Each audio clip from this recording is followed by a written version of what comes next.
La ilaha illallah Muhammadun Rasul. Assalamualaikum warahmatullahi wabarakatuh. Alhamdulillahi wa kafa, wassalatu wassalamu ala nabiyyinal mustafa wa ala alihi wa ashabi ahli sidqi wal wafa. Amma ba'du. Bapak-bapak, ibu-ibu jamaah salat subuh yang dirahmati Allah, alhamdulillah kembali bersyukur kepada Allah Subhanahu wa taala. Kita ucapkan karena sampai dengan hari ini Allah masih memberikan kekuatan, kesehatan, dan yang paling penting adalah iman dan Islam. Karena saya yakin tanpa iman dan Islam yang diberikan Allah kepada kita, maka mungkin akanlah sangat berat melangkahkan kaki ke masjid. Walaupun rumah kita mungkin berdampingan dengan masjid, jika tidak ada hidayah yang masuk, maka boleh jadi sangatlah berat. Tapi boleh jadi juga di antara bapak dan ibu yang rumahnya jauh dari masjid, tetapi sudah mendatangi masjid sebelum waktu subuh. Ini adalah merupakan satu nikmat yang patut kita syukuri, alhamdulillah. Tapi bukan berarti yang tidak ke masjid lebih buruk dari kita, itu namanya kepedean kita. Ya, bisa jadi yang tidak ke masjid itu mungkin ada urusan penting yang di dalam pandangan Allah itu justru lebih utama, gitu ya. Wallahu a'lam. Kita banyak-banyak berbaik sangka daripada berburuk sangka. Salawat serta salam semoga Allah senantiasa limpahkan kepada Nabi kita Muhammad sallallahu alaihi wasallam, juga kepada keluarganya, sahabatnya, dan mudah-mudahan salat itu pun terlimpah kepada semua umatnya, termasuk kita yang hadir dalam majelis yang mulia ini. Amin Allahumma amin. Bapak Ibu yang saya hormati, karena masih momen dalam halal bihalal, maka tema kita adalah tentang hakikat halal bihalal, gitu ya. Sebelumnya saya juga mengucapkan taqabbalallahu minna wa minkum, taqabbal ya karim. Mudah-mudahan Allah menerima amalan kita di bulan Ramadan kita kemarin, ya. Baik itu puasa kita, tadarus kita, sholat malam kita, dan infak sedekah kita, serta amalan-amalan lainnya, ya, iktikaf kita dan lain sebagainya. Allah terima, Allah ridhoi, sehingga menjadi amal soleh yang akan memberatkan kita pada yaumul hisab nanti. Amin Allahumma amin. Bapak Ibu yang saya hormati, ketika kita bicara halalun bihalalin, ya, halal bihalal, ini memang banyak perspektif, ya. Kadang-kadang ada yang diantara kita terlalu saklek memaknai halal bihalal ini sebagai seperti ibadah mahdhu, sehingga ucapan-ucapannya pun misalnya harus disesuaikan, sehingga ada yang bertanya sama saya ketika dia membaca broadcast WA itu, ini bener nggak ini, katanya kita ngucapin minal aidin wal faizin itu bid'ah pada saat Idul Fitri, gitu kan. Mengucapkan apalagi selamat mohon maaf lahir batin itu bid'ah, gitu kan. Nah, jadi Bapak Ibu yang saya hormati, karena ini saya melihatnya adalah sebagai masalah ibadah ghairu mahdhah, ya, ibadah yang tidak diatur ketentuan caranya, waktunya, seperti sholat. Kalau sholat kita nambah bacaan tidak boleh, biar lebih afdol, assalamualaikum warahmatullahi ta'ala wabarakatuh, ya tidak boleh kalau dalam sholat, ya. Dalam sholat tuntunannya begitu. Tapi kalau di luar sholat seperti halal bihalal ini misalnya, ya, ucapan-ucapan tahniah di dalam Idul Fitri, saya kira tidak seketat itu gitu. Memang betul Rasulullah ya, terutama para sahabatnya, kalau yang saya baca itu para sahabat beliau itu ketika Idul Fitri beliau saling mengucapkan taqabbalallahu minna wa minkum gitu. Tapi saya kira ini kan ucapan tahniah ya, ucapan selamat gitu. Jadi artinya ketika kita mengkreasikan dengan berbagai macam ucapan selamat yang lain ya tidak ada masalah gitu. Dan kalau saya lihat beberapa literatur dalam sejarah Islam di Indonesia, memang tradisi halal bihalal ini itu sudah ada sejak abad ke-17 Pak. Jadi ada manuskrip kuno yang menceritakan bahwa di salah satu kerajaan Islam di Jawa itu mengadakan acara halal bihalal. Memang secara kebahasaan ketika kita bicara halal bihalal ini tidak ada, walaupun bahasanya bahasa Arab tetapi tidak ada rujukannya gitu.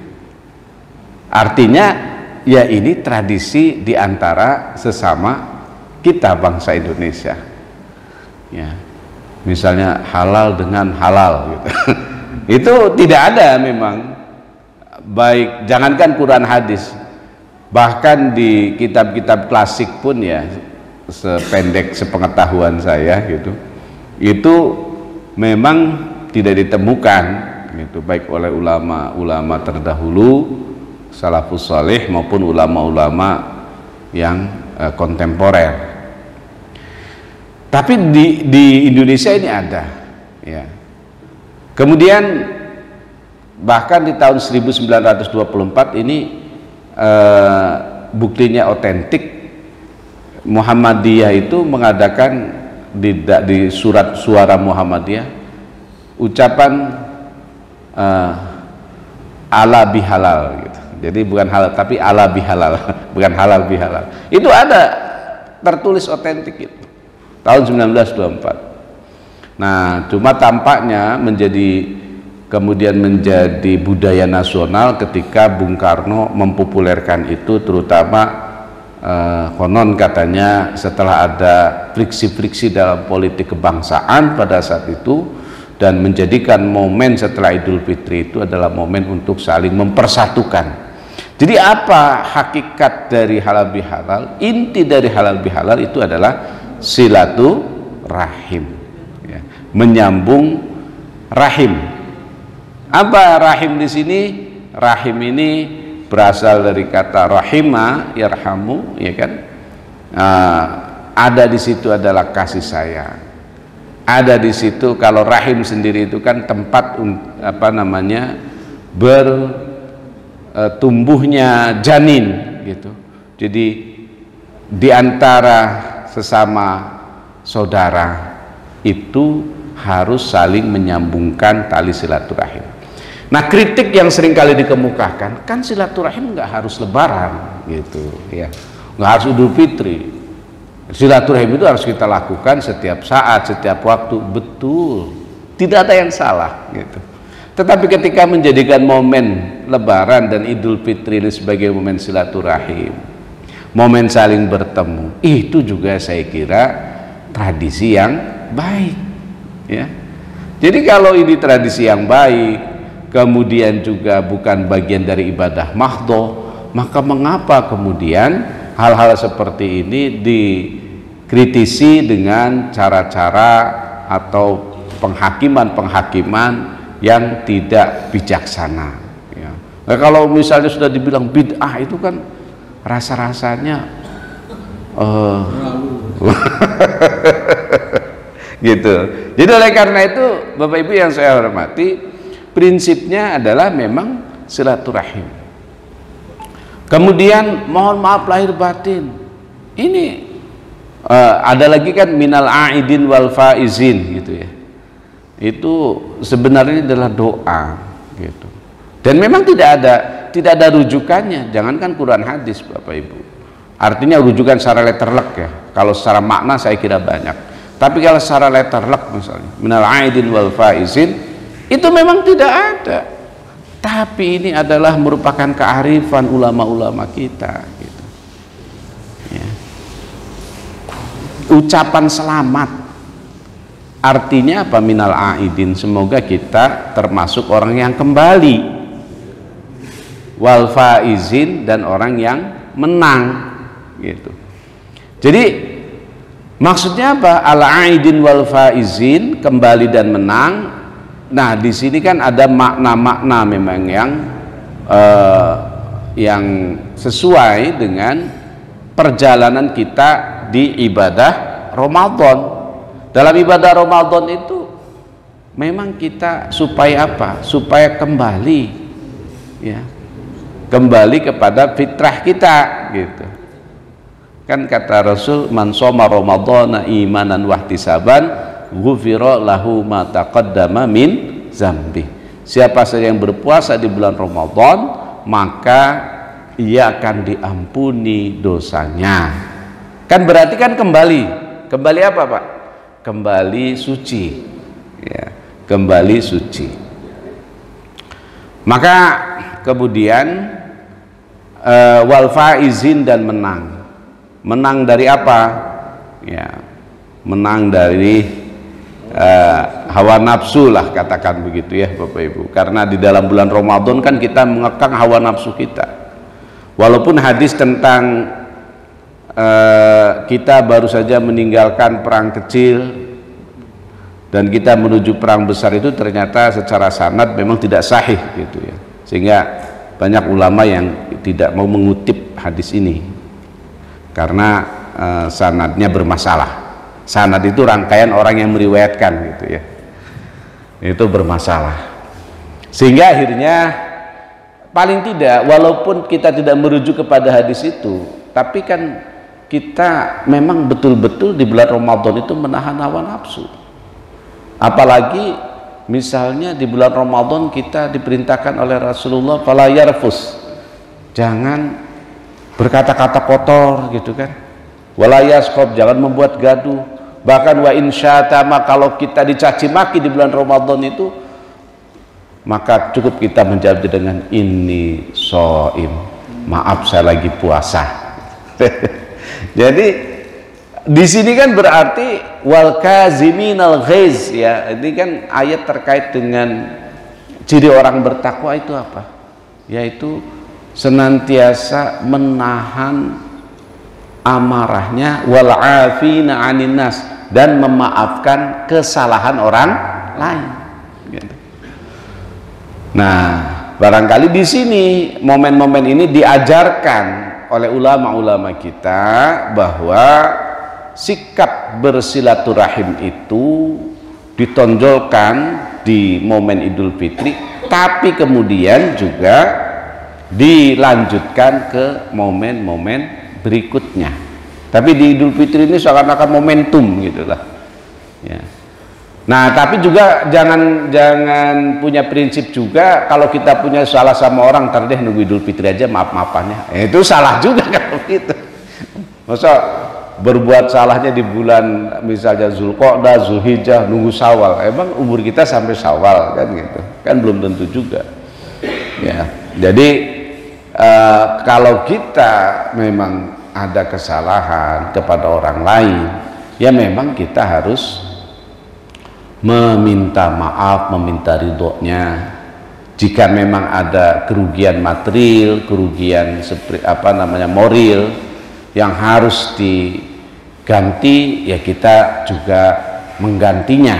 Ya, karena memang ini berat Bapak Ibu ya, kalau kita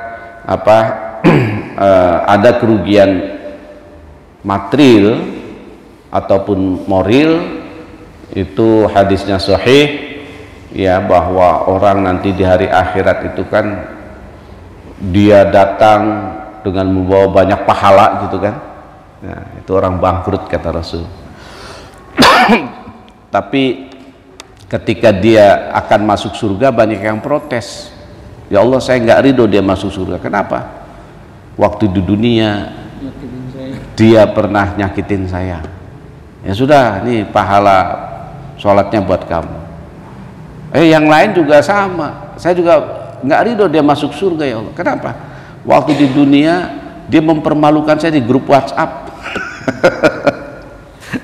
Ya udah, pahala zakatnya buat kamu gitu kan. Terus ternyata Pak, yang protes itu bukan cuma 2 orang, yang ketiga, yang keempat, yang kelima, yang keenam. Ya. Waktu di dunia dulu dia suka ngisengin istri saya. Nah, itu Bapak Ibu ternyata menghabiskan seluruh pahala kita. Kemudian ketika pahala sudah habis, masih ada juga yang protes. Bayangkan Pak, kalau pahalanya sudah habis itu kan tinggal apa? Dosanya. Nah sekarang sudah pahalanya habis, orang masih banyak protes juga. Kan nggak ada lagi pahala yang diberikan. Akhirnya apa? Dosa orang tersebut ditimpakan kepada dia. Inilah orang yang bangkrut, kata Rasul. Jadi pahalanya sudah habis, dosanya malah ditambah. Maka oleh karena itu jamaah rahimakumullah, momen saling maaf memaafkan itu memang hanya tidak pada bulan Syawal, tetapi di semua hari, di semua tempat, di semua bulan. Ketika kita berbuat salah dan khilaf, maka kita datangi ya orang tersebut, kemudian kita meminta maaf. Jika ada kerugian material, maka kerugian material itu harus kita ganti sesuai dengan yang nilai yang ada. Jika ada kerugian moral, maka apa yang harus kita lakukan? Intinya sampai terjadi saling ridho dan meridoi. Namun demikian jamaah rahimakumullah, ya, ini Islam itu memang ajaran yang sangat indah. Walaupun misalnya orang yang keliru, orang yang salah itu disuruh meminta maaf, tapi ada perintah dari Allah untuk apa? Wal 'afina 'anin nas, memaafkan kesalahan orang lain.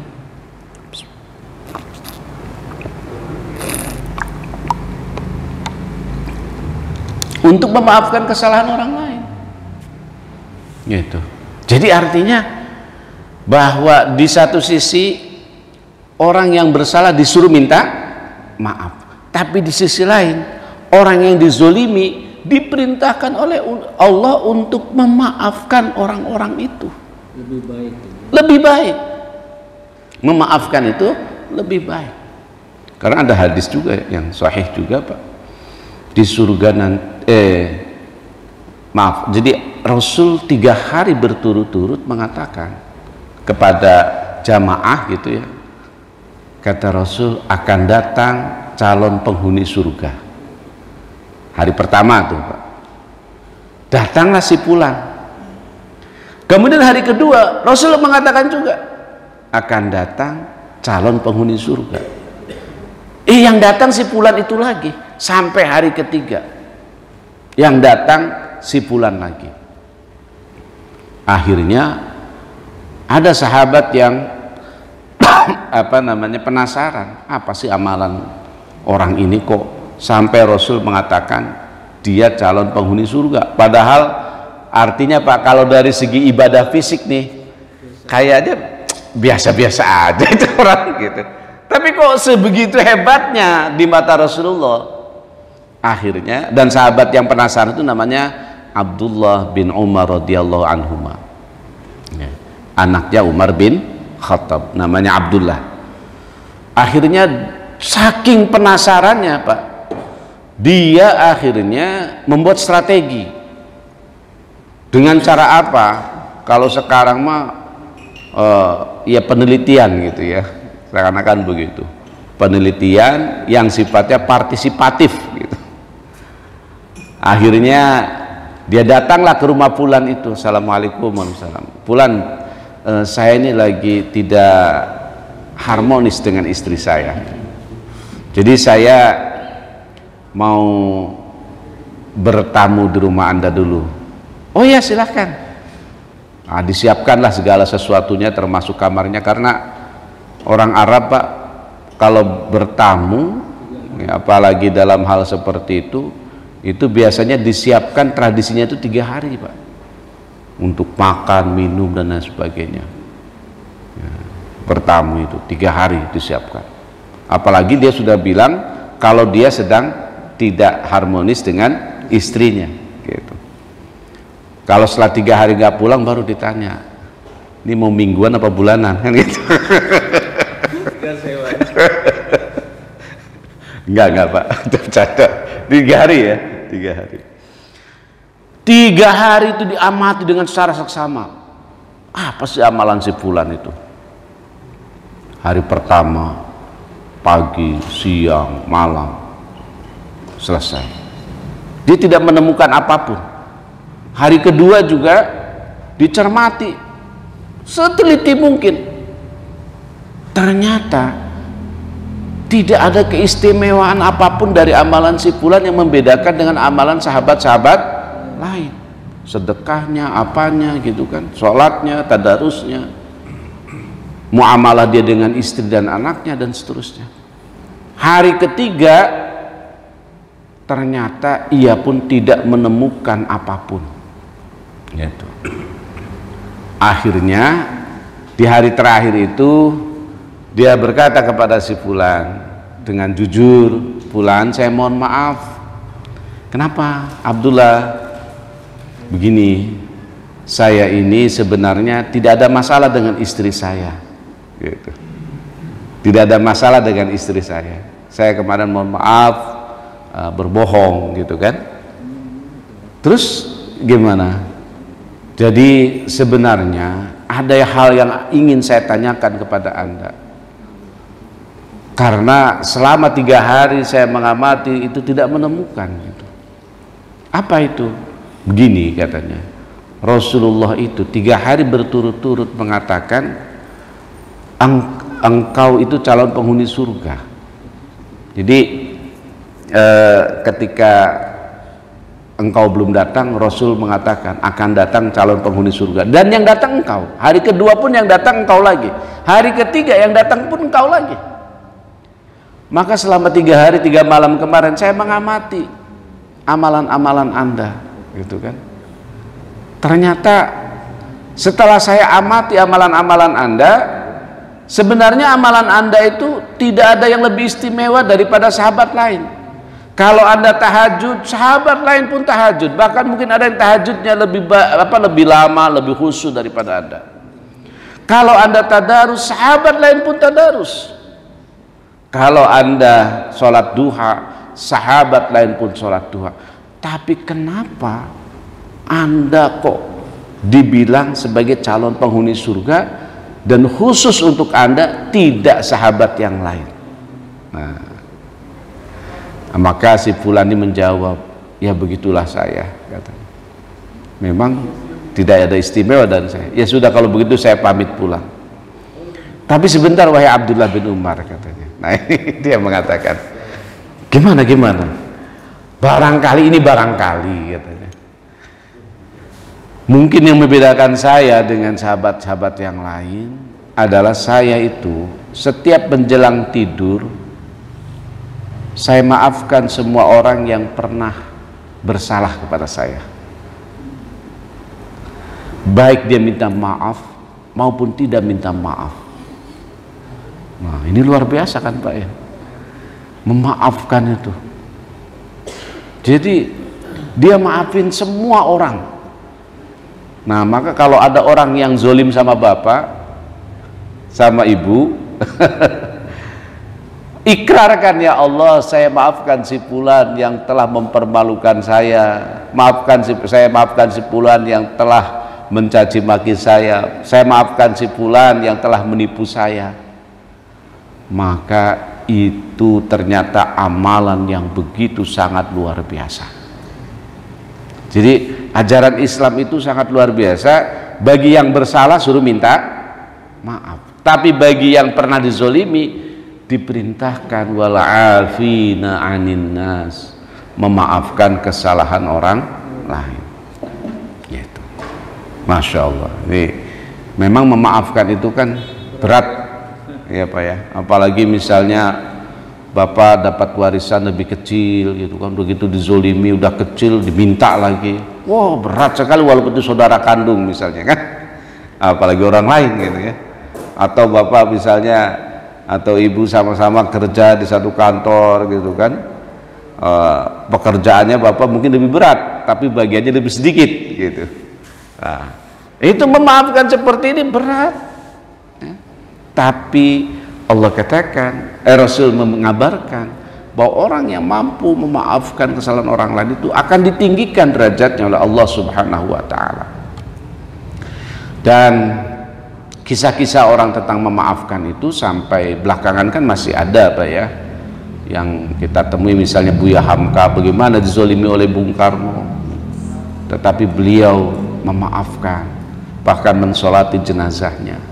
Coba kalau misalnya kita, wah belum tentu Pak, saya nggak salah di penjara, disiksa di penjara. Itu Buya Hamka Pak, ketika beliau menceritakan bagaimana penyiksaan yang diterima oleh penjaga tentara ya, pengarah penjaranya itu tentara militer. Itu sampai-sampai beliau menuliskan hampir-hampir putus asa katanya. Itu ada itu dituliskan, saking penderitaannya itu begitu keras supaya Buya Hamka mengaku hampir-hampir putus asa kalau disiksa sedemikian rupa. Coba bayangkan kalau kita bisa mendapat perlakuan seperti itu, terus orang yang zolim sama kita tuh meninggal gitu. Terus kita dimintai tolong. Bisa jadi kita tidak akan datang gitu ya. Nah, tapi Buya Hamka tidak, beliau memaafkan, beliau datangi, dan ketika itu memang wasiatnya, maka beliau menjadi imam sholat jenazahnya. Begitulah kehidupan yang mulia, dan secara mencatat itu gitu ya, secara mencatat itu. Jadi jamaah rahimakumullah, nilai silaturahim itu adalah artinya menyambungkan kembali ya kasih sayang, rahmah ya, rahmat bahasa kitanya rahmat ya, atau rahmah gitu. Nah, salah satu ciri rahmah itu katanya ramah gitu. Jadi haknya dihilangkan. Nah, bagaimana petunjuk silaturahim? Nah, kita lihat misalnya Quran di dalam surat Al-Hujurat ayat 10. Allah katakan, innamal mu'minuna ikhwah. Sesungguhnya orang-orang beriman itu bersaudara. Fa aslihu baina akhwaikum, maka damaikanlah antara kedua saudaramu yang berselisih. Nah, jadi jamaah ternyata membuat islah, mendamaikan itu adalah perintah Allah kepada kita. Jangan ada dua teman kita yang sedang berselisih kemudian kita komporin. Tapi kata Allah, fa aslihu baina akhwaikum, maka damaikanlah kedua saudara yang sedang berselisih ya. Wattaqullah, dan bertakwalah kepada Allah, la'allakum turhamun, sehingga kamu dirahmati oleh Allah Subhanahu wa ta'ala. Bapak Ibu yang saya hormati, kalau kita cermati ayat ini, bahwa dalam bersilaturahim itu apa? Dasarnya adalah wattaqullah, bertakwalah kepada Allah. Jadi dasarnya takwa kepada Allah. Nah, silaturahim itu apa sih? Silaturahim itu yang utama adalah orang yang berinisiatif. Itu yang utama. Jadi kalau si A mendatangi si B duluan, maka si A ini sesungguhnya mendapatkan nilai silaturahim karena dia menyambung, Pak. Sedangkan si B itu ya hanya mendapatkan nilai kalau dia baik dalam menerima tamu gitu ya, ya keutamaan penerimaan terhadap tamu. Tapi nilai silaturahimnya sesungguhnya yang mendapatkan si A gitu. Nah, yang inisiatif pertama itu lebih baik. Kalau kita membalas kunjungan, maka yang membalas itu ya nilainya tidak sebaik yang A tadi. karena A itu mengunjungi, terus si B datang ke rumah si A membalas kunjungan, itu nilainya lebih kecil gitu ya. Maka ya kalau sekarang di medsos ya, itu kan kita saling mengucapkan selamat lah gitu ya. Maka kita yang lebih dulu itu jelas lebih utama daripada sama-sama saya juga memaafkan, meminta maaf misalnya ya. Saya juga minta maaf minal aidin wal faizin dan seterusnya gitu.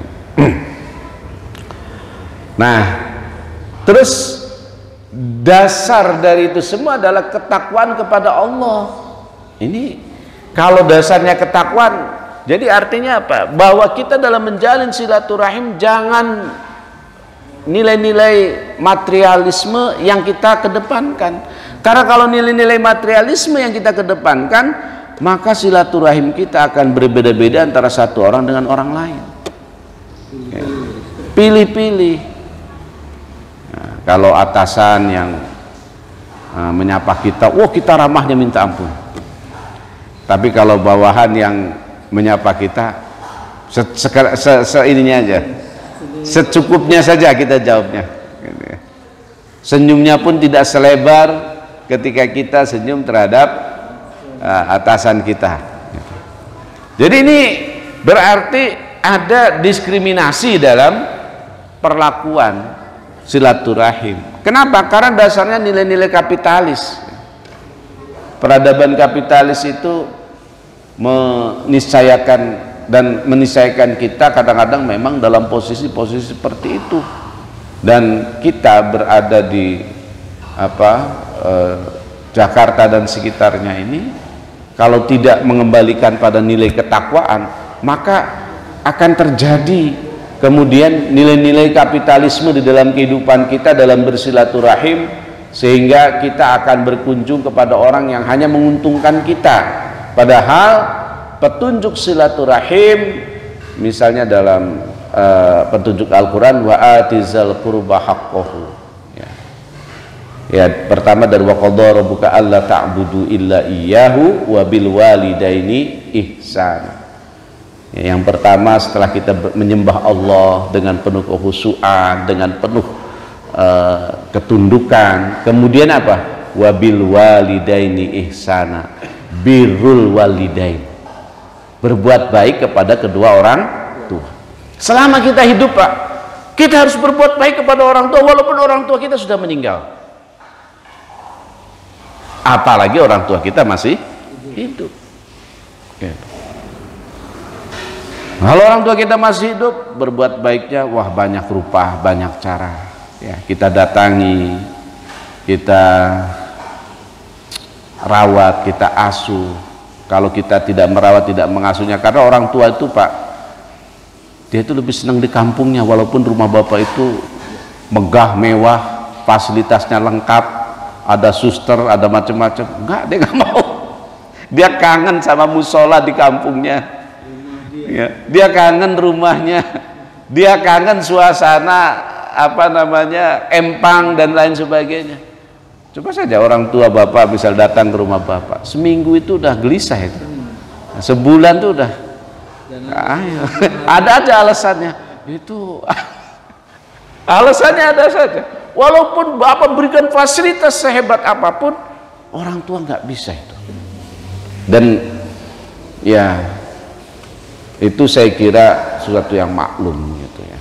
Jadi oleh karena itu maka ya kita berikan juga kebaikan kita untuk orang tua kita itu adalah misalnya di kampung ya apa yang membuat nyaman. Intinya yang membuat nyaman orang tua kita.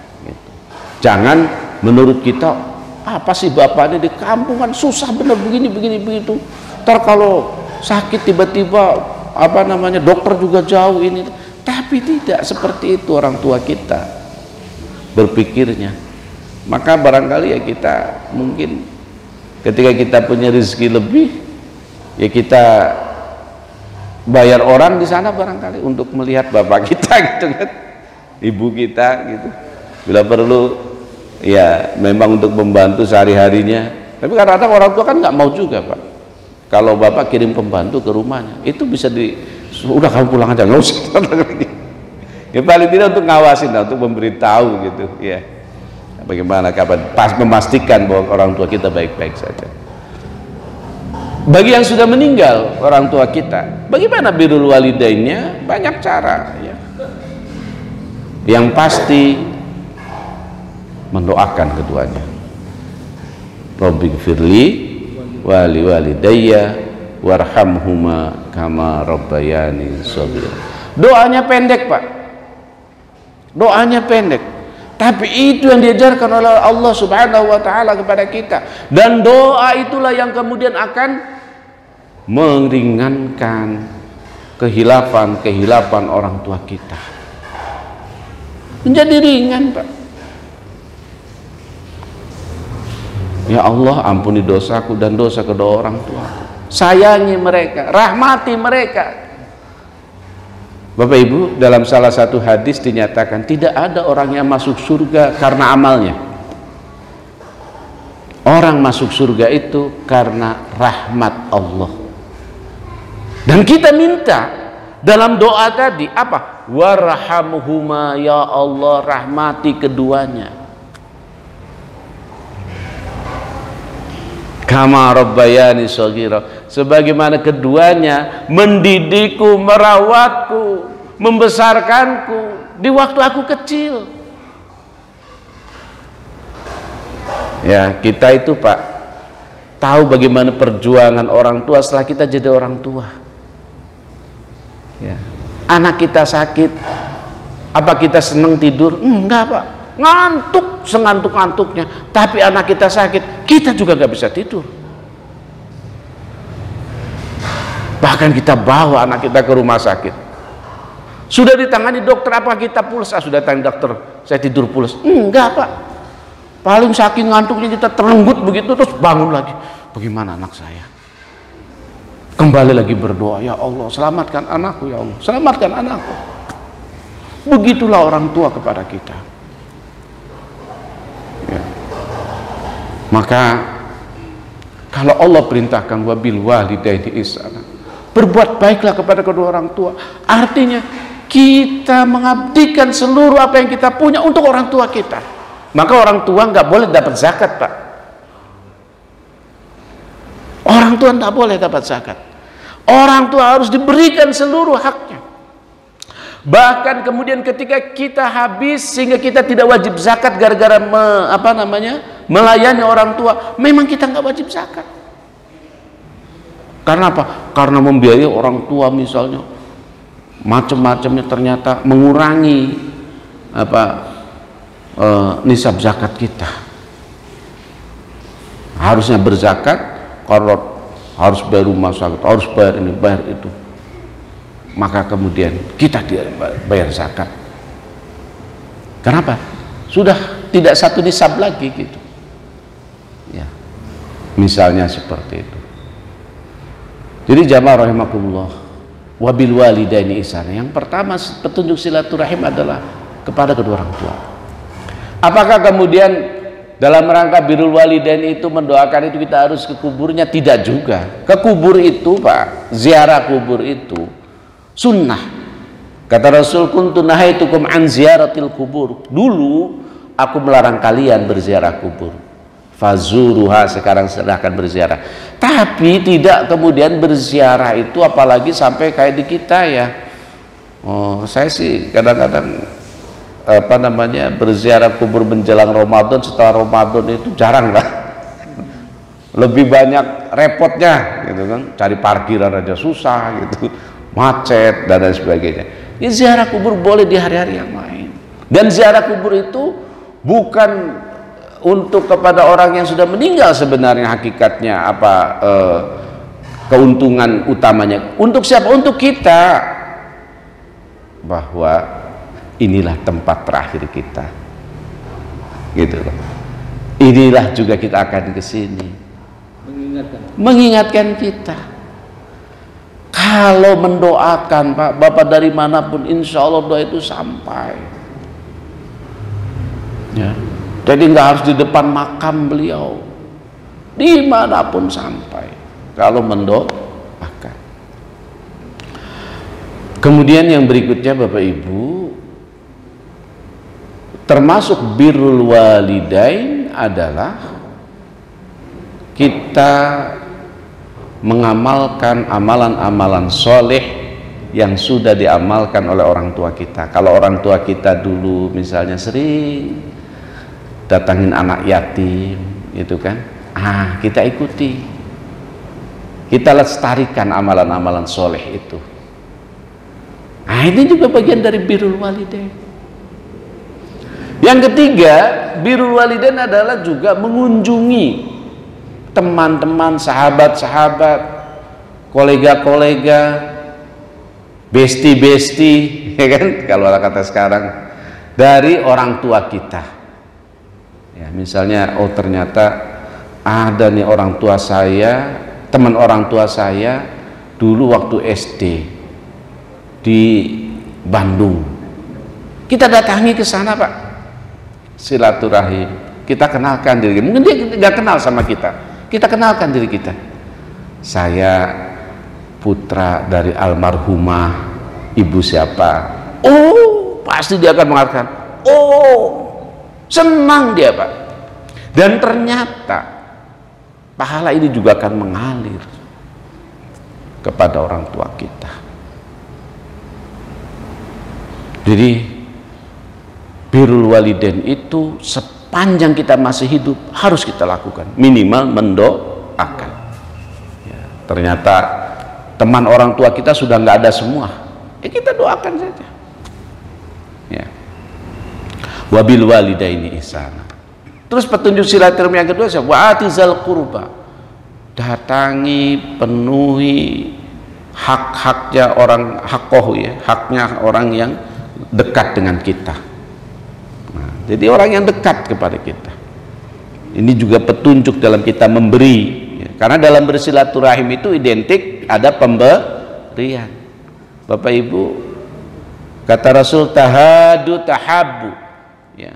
Salinglah memberi hadiah, maka kalian akan saling menyayangi. Maka ketika kita datangi orang, itu kita biasanya membawa hadiah, membawa oleh-oleh. Ya, masa mendatangi misalnya tadi teman orang tua kita datang doang memperkenalkan diri doang gitu ya, enggak lah. Minimal kita bawa apa gitu kan, buah kah, kue kah, syukur-syukur pulangnya kita ngamplopin gitu kan. Nah, ya, itu amalan-amalan soleh yang memang ada dampaknya kepada orang tua kita. Begitupun ketika dengan karib kerabat, ya. Siapa orang yang dekat dengan kita? Ya, orang yang dekat dengan kita kalau secara nasab, secara keturunan tentu adalah adik kakak kita. Itu orang dekat kita. Maka kalau dengan orang lain pun kita suruh memaafkan, masa dengan adik dan kakak tidak bisa memaafkan? Gitu. Ya, walaupun juga banyak di keluarga muslim ini Bapak Ibu yang dengan adik kakaknya tidak saling akur gitu. Nah, ini mudah-mudahan jamaah yang ada di sini semuanya tidak ada yang menimpa seperti itu gitu. Pak, kesalahan sebesar apapun dengan orang lain yang bukan adik kakak kita suruh memaafkan, apalagi dengan adik kakak kita gitu. Soal kemudian tapi dia serakah, dia ini, dia itu, yakinlah Pak, perbuatan kita itu dibalas oleh Allah. Kalau ada saudara kita yang melakukan keburukan, dia tidak perlu dapat balasan dari Bapak, dia akan dibalas oleh Allah. Innahu la yukhliful mi'ad. Allah itu tidak pernah ingkar janji. Ya, emangnya calon anggota dewan. Ya, iya. Allah nggak pernah ingkar janji. Jadi tidak perlu kita membalas, biar Allah yang membalas kita semua gitu ya. Jadi kalau ada saudara bapak, saudara ibu yang culas dan lain sebagainya, cukup dinasehati. Tidak mempan dinasehati, ya sudah, itu saudara kita. Soal nanti perbuatannya begitu, Allah akan memberikan balasannya. Gitu. Ya, watizal qurba. Terus kepada siapa lagi? Orang yang dekat dengan kita secara geografis, ya tetangga-tetangga kita, Pak. Tangga kanan, tangga kiri, tangga depan, tangga belakang. Tetangga-tetangga ini jangan sampai kita tidak akur dengan tetangga. Apapun permasalahannya ya dengan tetangga, apalagi rumah komplek, Pak ya. Itu kan deket-deketan, kadang satu tembok berdua gitu kan. Tetangga maku kita dengar gitu. Maka yang hal-hal seperti ini ya kita harus maklumi, kita pahami, dia tetangga kita. Bahkan Rasul itu pernah beliau itu mengatakan bahwa saking disuruh berbuat baik kepada tetangga, beliau mengasumsi seakan-akan tetangga itu seperti saudara gitu kan.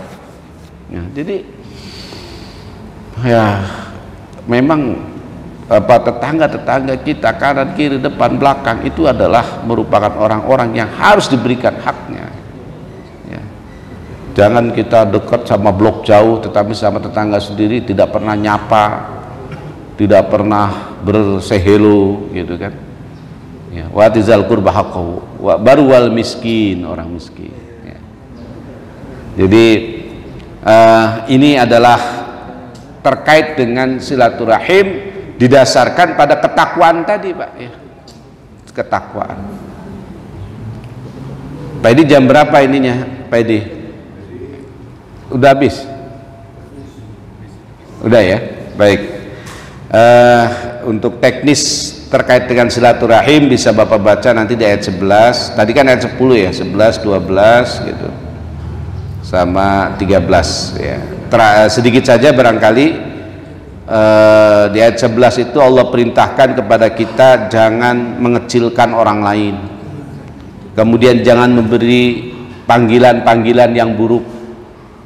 Apalagi di silaturahim lebaran kadang-kadang ada orang yang sudah lama enggak nikah-nikah, kemudian kita bilang bujang lapuk katanya. Tidak boleh lah Pak ya, ya Bu ya, karena orang yang sudah dewasa, sudah usia umur, kemudian belum nikah itu pasti ada sesuatu. Kalau mau kita tanya secara personal ya. Jangan ini kapan nikahnya ini di depan orang banyak gitu ya. Iya. Itu sederhana, Pak. Sederhana perucapan begitu. Ada misalnya yang suami istri lama tidak punya anak, kita bilang kok masih berduaan aja. Ini juga merupakan hal-hal yang saya kira tidak perlu lah. Kemudian jauhi buruk sangka ya, ini juga untuk silaturahim. Dan tajasus itu kepo ya, pengen tahu gitu, dari mana sih dia dapat, kok dia bisa begini, kok dia bisa begitu, buat apa Pak? Nggak perlu ya Bu ya, nggak perlu. Kemudian gibah ya. Nah, baik Bapak Ibu sekalian, saya kira itu sebagai pengantar terkait dengan halal bihalal dan silaturahim. Selanjutnya saya persilakan Ustadz Amin untuk memandu. Baik, sekalian sudah sama-sama saya dengarkan Dr. Pagi biasa masuk waktu syuruh. Para jamaah yang bertanya menambahkan dalam dua tema. Baik Bu, ya. nanti kita bertanya kalau cepat, biar nanti dijawab sekali. Baik. Boleh. Assalamualaikum warahmatullahi wabarakatuh. Waalaikumsalam warahmatullahi wabarakatuh. Kita kan di Jakarta ini Ustadz punya grup, katakan ada buyut, ada grup buyut kita, ada dari pihak ibu, bapak atau istri gitu ya. Akan tapi kita ada komit ini janji di suatu tempat yang tertua. Ternyata mungkin kesibukan kita kan usnuzon Ustaz, tidak boleh suzon kata Ustaz tadi kan. Dia nggak datang saat itu di perkumpulan kita itu. Apakah kita menyampaikan di grup itu mohon maaf lahir batin sudah mencakup itu gitu loh. Mohon penjelasan Ustaz. Kalau kita datang juga kadang-kadang tempatnya kan jauh Ustaz, perlu waktu dan lain-lainnya. Ya, ya. Keterangan-keterangannya lain gitu. Barangkali Ustaz bisa memberikan penjelasan apakah memang dengan kata-kata itu sudah cukup atau kita tambah silaturahim tidak memungkinkan juga gitu karena jauh tempatnya. Makanya kita satukan suatu tempat dari yang tertua dari anak cucu buyut kita atau anak dari mertua kita, saudara mertua kita gitu loh. Mohon penjelasan Ustaz. Terima kasih. Yang lain Pak, kita boleh dulu kalau ada yang bertanya. Terima kasih. Ada lagi? Kalau nggak ada. Baik, untuk langsung Ustaz. Baik, terima kasih Pak Edi. Ini memang persoalan teknis ya. Betul tadi itu ada di kita ini tradisi juga kan, tradisi juga. Ada tradisi di kita itu saudara tertua adalah merupakan terminal, ya terminal untuk pertemuan seluruh keluarga. Sama seperti halal bihalal. Halal bihalal juga terminal untuk pertemuan seluruh warga, ya kan? Kayak saya kira seperti kita di perumahan-perumahan di Jakarta dan sekitarnya termasuk Pamulang gitu ya, itu kalau tidak diinisiasi acara seperti itu rasa-rasanya susah kita ketemu satu sama yang lain itu.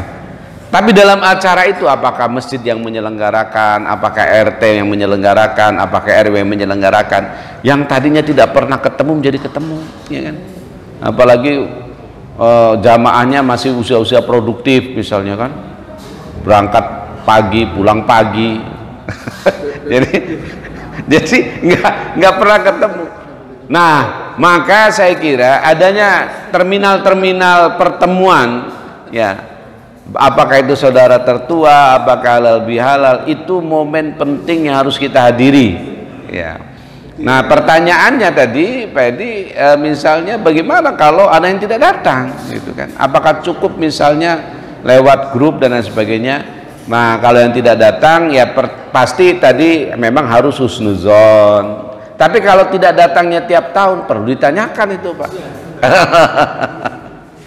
Tapi kalau misalnya sekali-sekali bisa jadi memang sakit mungkin atau ada uzur macam-macam lah gitu. Ya kita telepon aja sebagai apa namanya say hello kita lah kepada yang bersangkutan gitu. Kalau itu Pak D kita bilang Pak D apa kabar, tadi kok nggak datang gitu kan. Teknologi teknis sekarang kan bisa video call ya kan. Iya, video call itu ternyata juga secara psikologis sangat berpengaruh loh Pak.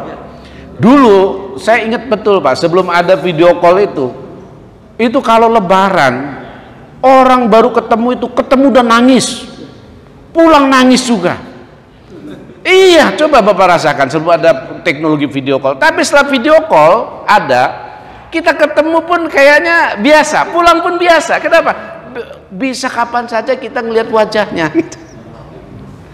Kangen kita telepon, kita video call. Bapak lagi ngapain Pak? Oh iya ini. Jadi seakan-akan setiap hari kita tuh deket gitu. Beda loh Pak. Saya merasakan betul itu.